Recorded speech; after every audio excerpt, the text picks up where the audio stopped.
Operators are a number of organized structures consisting of conscious entities and artificially created energy informational and mental programs that use various technologies to control the attention of living beings and redistribute their energy into the channels necessary for operators, as well as keeping it within the boundaries of the system to ensure its full and safe existence. At different times, people took different approaches to understanding this phenomenon. Demons appeared in religions, Castaneda's flyers, Colin Wilson's Parasites of Consciousness, and many others.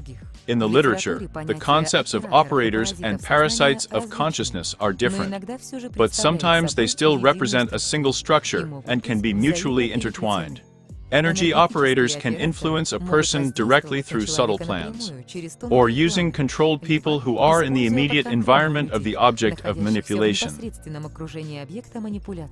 The operator's guides can be ordinary people who are exposed to toxic factors on their worldview, or who are unable to sufficiently control their attention. The greater the threat to the system posed by human actions, the stronger the methods of influence of operators, which can spread not only thinly materially, but also penetrate up to the impact on the physical world.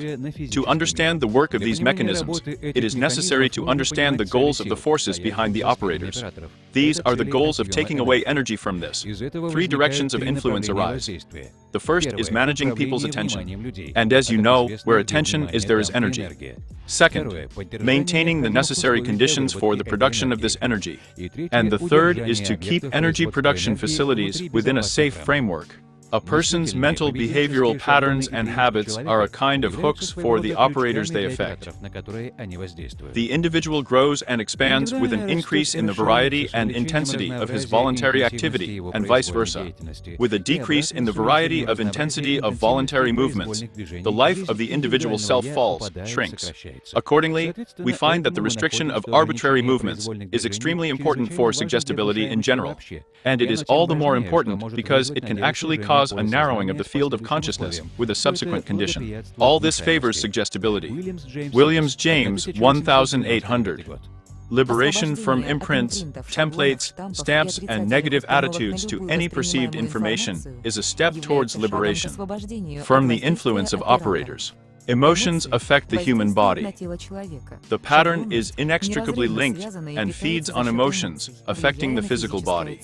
From here, we can observe how the same habits imprint the same features in different people, up to the same diseases of the internal organs. The system considers people as vessels of energy, which are marked by a common measure and a level that is safe for the system. The system ensures that the average energy level does not exceed this limit. Many practitioners sooner or later notice that various ways of stimulating inner awareness initially increase energy, but at some point, a significant downward reset suddenly occurs. As soon as a person approaches a certain line where he can get what is called enlightenment or expand his consciousness, the energy immediately suddenly drops, and the person slides to the previous level. At the household level, it looks like zipping in front of the TV. Unconscious internet access, sluggish lifestyle. A person gains energy again for some time, again comes to a point where he can suddenly realize himself, and then he is turned off again. Turnkey solutions can be formed from well-established energy discharges of the same type to operators. Turnkey well-established channels of energy flow between a person and the recipient in order to obtain regular recharge. They can be located on various energy centers, depending on the nature of the energy itself. Over time, they grow stronger to a person, which complicates the process of getting rid of them. The existence of operators is not limited to subtle manipulations alone. There are many proven psi technologies created by leading intelligence agencies, in which ordinary people can perform the roles of operators, and sophisticated modern devices can play a technological role. Our invention is able to control consciousness and open souls like tin cans, changing the filling to your liking. Director of the Research Institute of Psychotechnologies, academician Egor Smirnov. Developer of the method of computer psychosemantic analysis, 1990 year. In the USSR, the progress of psi technologies occurred during the successes of Vladimir Mikhailovich Bekhterev, partly as a result of which the cult of Stalin was realized. Various developments were carried out year after year with different intensity. Now millions of people around the world consider themselves victims of psi-terror. To inspire means to instill ideas, feelings, emotions, and other psychophysical states, more or less directly, into the mental sphere of another person. In other words, to influence in such a way that, if possible, there is no place for criticism and judgment. Suggestion, on the other hand, should be understood as the direct inculcation of ideas, feelings, emotions, and other psychophysical states to the mental sphere of a given person in addition to his self, that is, bypassing his self-conscious and critical personality. Vladimir Mikhailovich Bekhterev. Suggestion and its role in public life, 1908th year. The main goal of the research is to search for new techniques, methods, forms, and methods of influencing the human psyche. Large masses of people, expanding the possibilities of human consciousness. In a number of countries, there is information about the use of covert remote exposure from individuals to large groups. Moreover, we are not talking about experiments that have been staged for a long time, but about the use of proven technologies to achieve practical, most often political and military goals. And these technologies are becoming more sophisticated every day thanks to the new possibilities of science and technology. Boris Ratnikov is a Major General of the Reserve of the Federal Security Service of the Russian Federation for 2007 year. As Anton Wilson wrote, there are two people sitting in each of us thinking and proving. Whatever the thinker thinks, the one who proves it will prove it. The human brain is designed in such a way that it is enough for him to periodically throw up any statements, and he himself will seek out and find evidence of them, since the brain process cannot stop by itself, and is always looking for food for his activities. This always works when it is necessary to introduce the victim into a false model of reality. Let's consider the diaries of victims of operator exposure, when various processing methods, or, to put it briefly, CITERs, are openly tested on them. The most typical description of what is happening from the words of eyewitnesses. It's very hard to believe, but it's true. The horror has been going on for 2 years now. I am in my right mind. I have a medical degree. Some scum posing as special services are testing these technologies on me.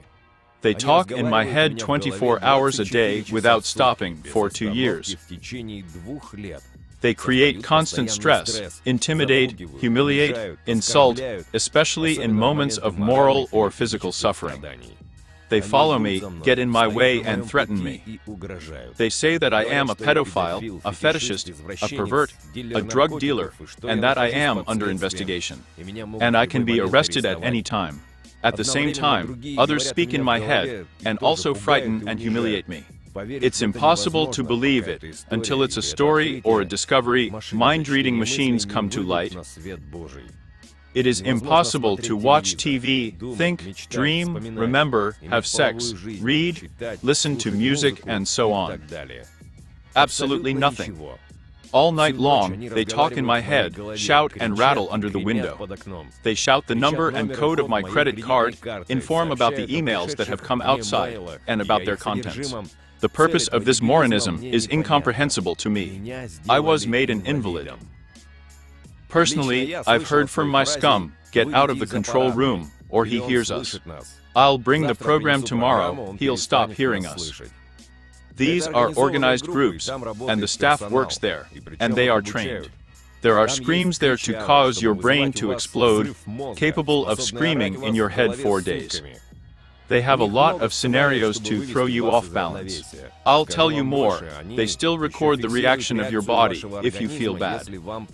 And it's good for them. Believe me, scum have a lot of preparations to get you out of yourself, so that you are beaten and beaten. And it's even better for them if you climb higher and jump from there. They first wanted to force me to pray to Thoth for a week, then to Odin, and then they tried to drive me into Christianity. Then, so that, well, at least to someone, so that the prayer was made. And in all cases they were sent, because all this did not coincide with my faith. And I do not do ostentation at the request of the demand. They love Christianity very much, especially to involve psyops.